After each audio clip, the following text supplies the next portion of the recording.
दुनिया में ऐसे कितने अनोखे चीजें होते हैं जिसके बारे में हमें पता भी नहीं रहता है। पहुंचना तो दूर की बात है, उनके बारे में हम कभी सुने भी नहीं थे इसके पहले। आज के एपिसोड में मैं आपको ऐसा ही एक खजाना दिखाने वाली हूँ। किन्नौर और स्पीति सीरीज के एपिसोड 7 में हम जा रहे Tabo. And on the way from Nako to Tabo बीच में हम रुकने वाले हैं in the Gue village which is famous for its 500-year-old mummy. तो इस रोमांचक जगह को देखने के लिए वीडियो के एंड तक बने रहिए और चैनल पे नए हैं तो जरूर सब्सक्राइब कीजिए। पिछले एपिसोड में नाको देखने के बाद अब हम निकल चुके हैं टुवर्ड्स आवर नेक्स्ट स्पॉट और रास्ते में अभी सामने दिख ही रहा है हम पहुंच चुके हैं मलिंग नाला। मलिंग नाला इज अ वाटरफॉल जो रास्ते के ऊपर से होके जाता है, इसीलिए अगर आप नाको से आपको टाबो तक जाना है तो जल्द से जल्द ये क्रॉस कीजिए, वरना यहाँ पे पानी इतना बढ़ जाता है झरने का कि इसके बाद आप क्रॉस नहीं कर पाओगे। तो इसीलिए हम जल्द से जल्द नाको से निकल के मलिंग नाला क्रॉस कर लिए। मलिंग नाला पास का ऑल्टीट्यूड है around 13,000 feet and it is also called as the world's most treacherous point। और पत्थर कंटिन्यूअस झरने के वजह से यहाँ पे काफी वार्निंग साइंस भी लगा है। अभी कुछ देर के लिए हम ब्लॉक हो गए क्योंकि सामने पत्थर गिरा है और वहाँ पे पत्थर साफ करने का काम चल रहा है, और वो होते ही फिर से इन्होंने सिग्नल दिखाया और हम आगे बढ़ने लगे टुवर्ड्स आवर डेस्टिनेशन। नाको से बाद का रास्ता उतना अच्छा नहीं है पहले जैसा। यहाँ पे काफी लैंडस्लाइड होता है, पत्थर गिरता है, इसीलिए कंटिन्यूअस यहाँ पे आपको वर्कर्स दिख जाएगा जो रास्ते का मेंटेनेंस कर रहे हैं। रास्ता काफी नैरो है और नीचे बहुत ही गहरा सा खाई है, इसीलिए सावधानी से गाड़ी चलाना चाहिए। और ये स्ट्रेच क्रॉस करने के बाद ही हमें नीचे जो दिख रहा है that is the famous area called the moonland.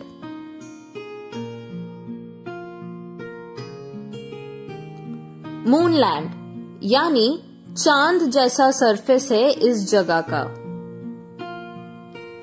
हजार सेंचुरीज से स्नो और विंड से यहाँ के जो रॉक्स और मिट्टी है उनका इरोशन हुआ है और उसी के वजह से यहाँ पे पत्थरों पे क्रैक्स आया है, और ये क्रैक्स आते आते अभी ऐसा दिखने लगा है कि मानो आप चांद पे हो। बात करते करते हम पहुंच गए मूनलैंड के बिल्कुल पास। आप स्पीति का कोई फोटो देखे होंगे तो ये फोटो तो उसमें से एक रहा ही होगा। देख के नहीं लगता है कि ये नेचुरली बना है, देख के लगता है कि किसी स्कल्प्टर ने इसको ऐसे डिजाइन देके रखा है। और मूनलैंड खत्म होते ही हम फिर से एक बार स्पीति नदी का साथ दे रहे हैं।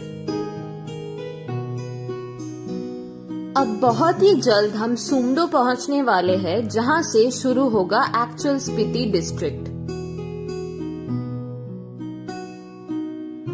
This place is a very favourite spot for nature lovers and photographers. Sumdo से पहले एक और छोटा गांव आता है जिसका नाम है Chango. Chango is famous for its premium quality apples.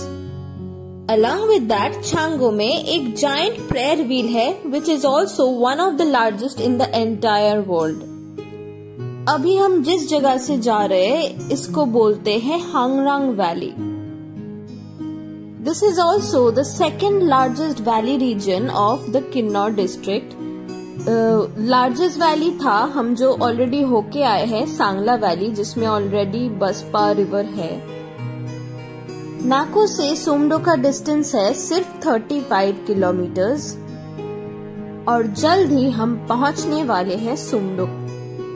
Sumdo पहुंचते ही एक ब्रिज आता है जिसके उस पार एक्चुअली एक चेक पोस्ट है जहां से स्पीति वैली में एंट्रेंस होता है।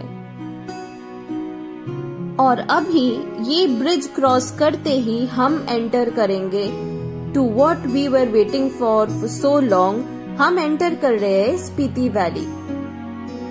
यहाँ पे भी आईटीबीपी का एक चेक पोस्ट है और जैसे कि मैंने पिछले वीडियो में भी बताया था कि ये सब जगह में आने के लिए इनर लाइन परमिट जरूरी होता है। इंडियंस के लिए इनर लाइन परमिट जरूरी नहीं है, पर फॉरेनर्स जो लोग भी आते हैं उनके लिए परमिट्स चाहिए होता है। सुमडो एक छोटा बट इम्पोर्टेंट गांव है यहाँ का। सुमडो से एक रास्ता चला जाता है towards कोरिक, which is another border point of Indo and China occupied Tibet। तो यहाँ पे उस पार दिख रहा है स्पीति नदी और हम स्पीति नदी ना लेके अभी ये साइड से ग्यू नाला लेके अभी चलने वाले हैं ग्यू विलेज के तरफ। जी हाँ, ग्यू विलेज वही विलेज है जहाँ पे हमको 500 साल पुराना मम्मी देखने को मिलेगा। सुमडो से ग्यू गांव बस 10 किलोमीटर दूर है, बट रास्ता काफी भयानक है यहाँ का। यहाँ पहुँचते पहुँचते 4 बज गए हैं और इसीलिए सूरज की किरणें यहाँ पे पड़ के पूरा माउंटेन्स गोल्डन सा लग रहा था। ग्यू नाला फॉलो करते करते ही हम सून पहुँच गए to the entrance of the actual Gyu village. We are just entering the Gyu village। ये विलेज तो ऐसे पहले इतना पॉपुलर नहीं था, पर जब से यहाँ पे ग्यू मॉमी इंस्टॉलेशन हुआ है तब से ये फेमस बन गया है।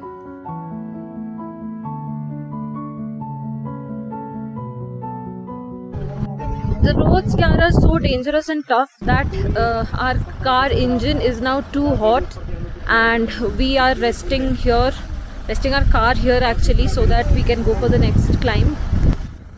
And just a little far away there is the Gyu monastery which is visible from here.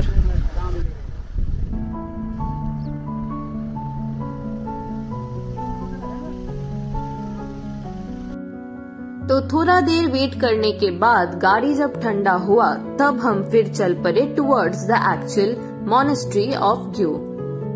Road के साइड में काफी वाइल्ड फ्लावर्स दिख रहे थे and the view was absolutely beautiful.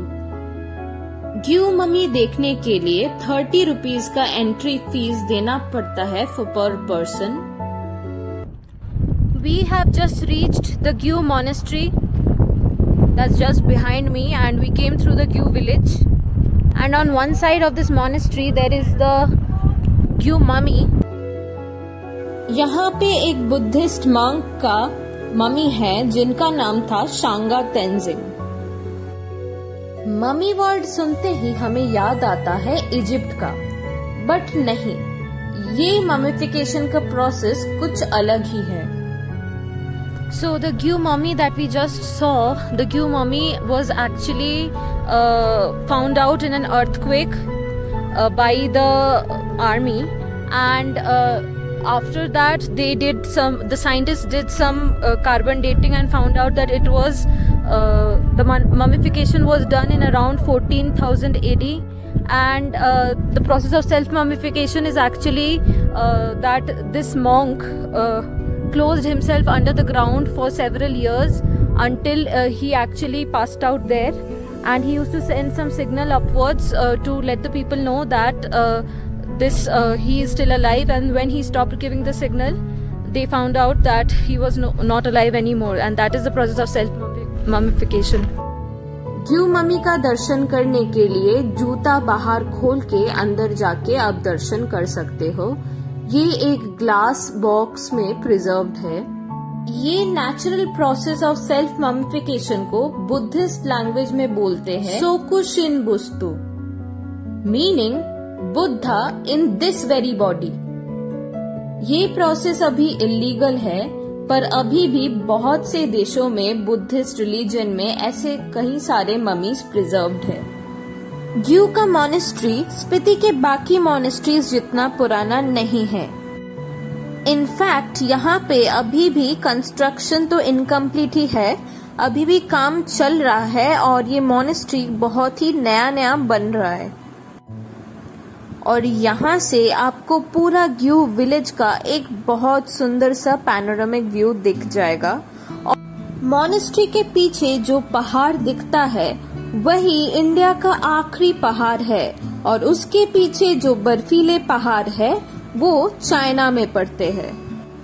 In fact जो ग्यू नाला हम इतना देर तक फॉलो करते करते आए हैं वो भी चाइना से ही ओरिजिनेट होता है। ये बात जान के हैरानी होती है कि हम चाइना के इतने पास है। तो ग्यू ममी देखने के बाद हम अभी चल पड़े हैं towards Tabo, which is going to be our stay for tonight. एक और चीज नोटिस करने वाला था यहाँ पे कि ये जो ग्यू नाला है इसका कलर थोड़ा सा डिफरेंट था। जो हम पहले स्पीति नदी में देख रहे थे उससे थोड़ा सा डिफरेंट है ये कलर।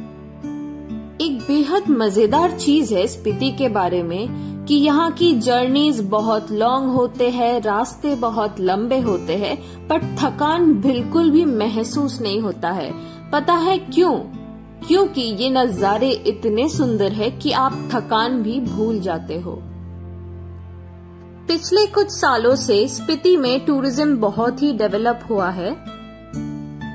टूरिज्म के वजह से ही यहाँ के गांव के लोगों का अच्छा खासा इनकम हो जाता है।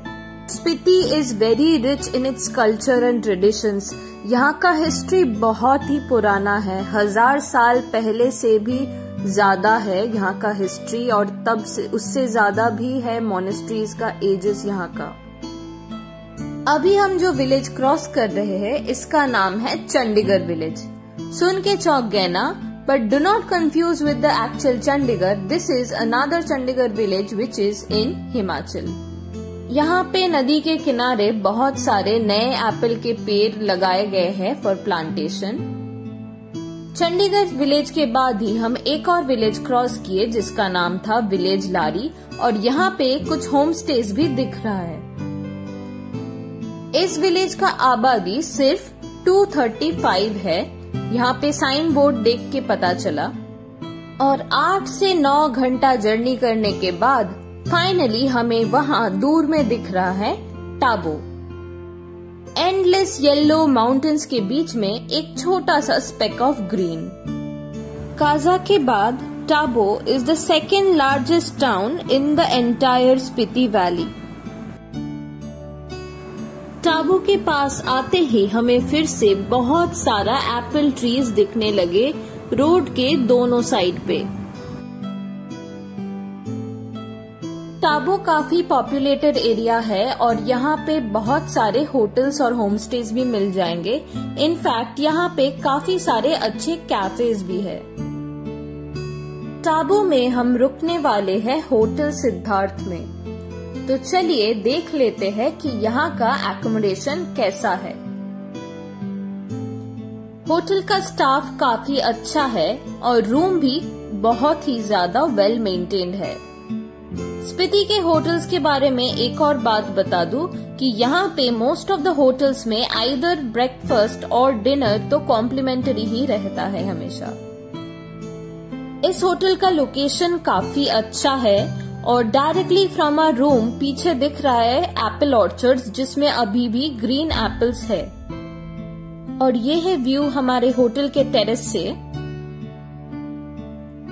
एप्पल ट्रीज और चारों ओर बड़े बड़े माउंटेन से घिरा हुआ ये छोटा सा शहर टाबो अभी बहुत ही सुंदर लग रहा है।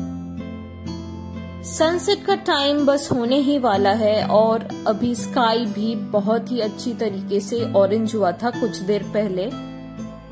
और इसी के साथ मैं आज का व्लॉग यहीं पे एंड कर रही हूँ। In the next episode we will be exploring Tabo.